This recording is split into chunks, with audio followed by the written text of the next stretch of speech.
O personagem que todos conhecem, Gilberto Kassab. Falar de poder político, capacidade de articulação de Gilberto Kassab já virou um lugar comum. Essa história começa na Associação Comercial de São Paulo, ao lado do amigo Guilherme Afif, que foi candidato à presidência da República logo após a democratização do país. Rodrigo Garcia, ex-governador de São Paulo, também orbitava por essas bandas naquela época. Daí vieram as candidaturas de Kassab a deputado e finalmente a vice-prefeito, com Serra ainda na primeira década desse século. Serra era o cabeça de chapa, o prefeito. Então foi que Serra e Kassab se aproximaram e Serra, aliás, sempre foi um homem desconfiado. Demorou para aceitar Kassab como seu núcleo duro ali. E quando decidiu ser candidato a governador, foi Kassab quem assumiu e deixou um legado importante na prefeitura. O projeto Cidade Limpa, proibindo letreiros e outdoors exagerados na cidade. Ainda prefeito, Kassab decidiu fundar um partido, o PSD. Logo, ficou grande o partido, com um sem número de prefeitos abordados pessoalmente por Kassab. Isso acontece até hoje. Até hoje, os prefeitos são a base do poder do partido. Só em São Paulo são mais de 300, o que lhe confere assento luxuoso ao lado do governador Tarcísio de Freitas. O plano que se comenta à boca pequena chama-se 16, Plano 16. 4 anos de Kassab como secretário de governo, 4 anos como vice-governador do próprio Tarcísio, reeleito, e 8 anos como governador. Esse seria o plano que Kassab tem em mente. E nesse plano, Kassab agrada também o PT. Por quê? Porque segura Tarcísio em São Paulo para a reeleição e deixa o caminho menos difícil para uma reeleição de Lula ou para uma apresentação de qualquer outro candidato petista. Mas Tarcísio não conta com a simpatia, aliás, Kassab não conta com a simpatia dos bolsonaristas raiz. Ele tem um pé no governo Lula. Kassab conversa muito bem com o presidente Lula. Indicou 3 ministros e reivindica mais na reforma ministerial que deve estar por vir.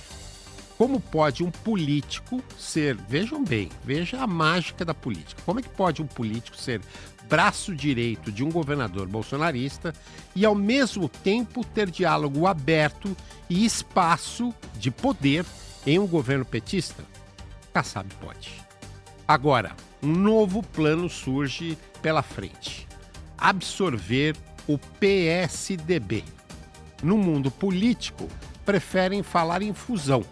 O PSDB, que protagonizou um fiasco na última eleição para a Prefeitura de São Paulo, com 1,84% dos votos apenas.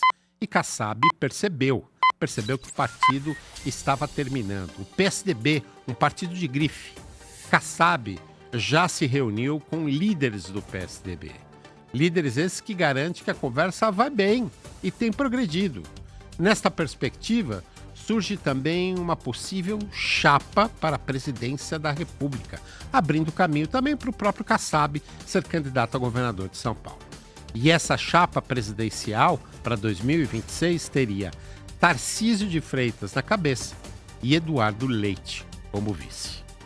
Esse é o jogo de xadrez do longo prazo da política, não é, Sabino? Você mexe aqui os seus peões para o curto prazo e guarda suas peças maiores para o planejamento de longo prazo. Enquanto você falava, Sabino, eu pensava o seguinte, não é? Partidos, em todos os lugares, e no Brasil não é diferente, nascem, crescem, às vezes não, às vezes nascem e morrem, às vezes são criados só para pegar fundo eleitoral, mas normalmente os partidos nascem, crescem e em algum momento entram em declínio. São muitos os motivos que levam a esse tipo de declínio, às vezes mudanças ideológicas, às vezes concentração de poder dentro do partido em torno de uma figura, às vezes a mudança da sociedade, que passa a ver o partido como surgimento de algo, novas lideranças. Isso, como algo que já é extemporâneo. Eu estou falando isso porque do tamanho que foi a disputa PT e PSDB no Brasil, durante tantos e tantos e tantos anos, era essa a polarização. Não havia espaço para nada mais à direita. Era PT e PSDB. O PSDB em franco declínio, com a possibilidade de ser agora incorporado por um outro partido político e deixar de existir. E, pelo que aconteceu nas últimas eleições, se isso não for decidido, vai acabar acontecendo naturalmente.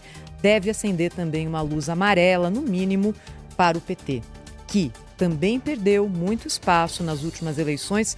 Tem o presidente da República, sim, claro, mas é Lula, uma pessoa, uma figura, há tanto tempo já presente na política nacional, mas não formou quadros que renovassem a penetração do partido e a possibilidade de substituição do nome de Lula em algum momento, já que é assim que a banda toca e caminha a vida, não é? Pessoas chegam e pessoas saem.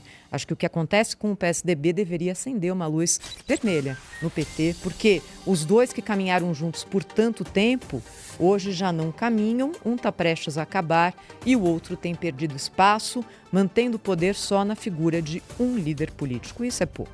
E por incrível que pareça, Thaís, a gente teve em alguns momentos líderes, principalmente do PSDB, eu diria os líderes mais antigos do PSDB, chamados cabeças cheias de plumagem, né? Os tucanos cheios de plumagem, e também líderes antigos do PT, eu vou citar um nome, o caso de Zé Dirceu, pensando que a melhor possibilidade seria, vejam só, depois de tanto tempo dos partidos polarizando, PSDB e PT, juntarem os dois partidos, essa fusão acontecer entre o PSDB e o PT, porque o PSDB era um partido de centro-esquerda e o PT assumidamente um partido de esquerda.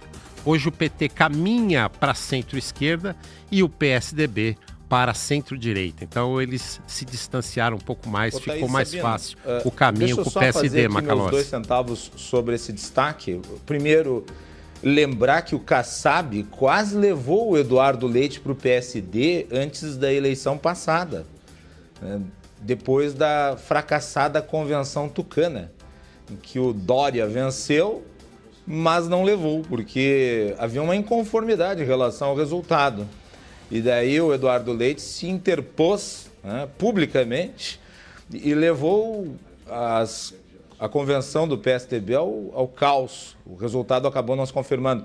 E naquele movimento, o Kassab quase levou o Eduardo Leite para o PSD. E agora, na última entrevista que o governador do estado concedeu aqui na Rádio Bandeirantes, no jornal Gente Local, ele afirmou tacitamente que pretende discutir, ele que é um dos principais, se não o principal líder político do PSDB na atualidade, ele pretende discutir, e falou isso explicitamente, a incorporação ou fusão do PSDB para então definir o seu futuro político em 2026. Ele, que é governador reeleito do estado, tem o direito político de ambicionar a presidência da República. E daí, numa fusão do PSDB com o PSD, isso seria viabilizado. E eu lembro também que no Canal Livre, aqui na Band, na entrevista de Gilberto Kassab, que aconteceu acho que há uns 2 meses, mais ou menos, ele foi questionado, mas escuta, o senhor gosta mesmo de bastidor, né? Já desistiu de concorrer à eleição? Ele falou assim, olha, as coisas mudam. Deixou aberta a porta justamente para esse plano 16 citado pelo Sabino, dele voltar a disputar algum tipo de pleito daqui a pouco em alguma condição. Ah, política, né? É bom porque, como a gente está aqui todos os dias, a gente vê a onda chegando, a onda voltando, as nuvens mudando e aí também os ânimos e as posições vão mudando junto. Kassab normalmente por ali, né? É lógico, tá certo. 8h20 aqui no Jornal Gente, na sequência, direto de Brasília, a agenda política do ano. Hoje, para muita gente, o primeiro dia útil é assim também no Poder Executivo. A gente vai conferir o que a capital federal planeja para essa semana de 2025, já aqui no Jornal Gente, na Rádio Bandeirantes e também na Band News TV. Rede Bandeirantes de Rádio.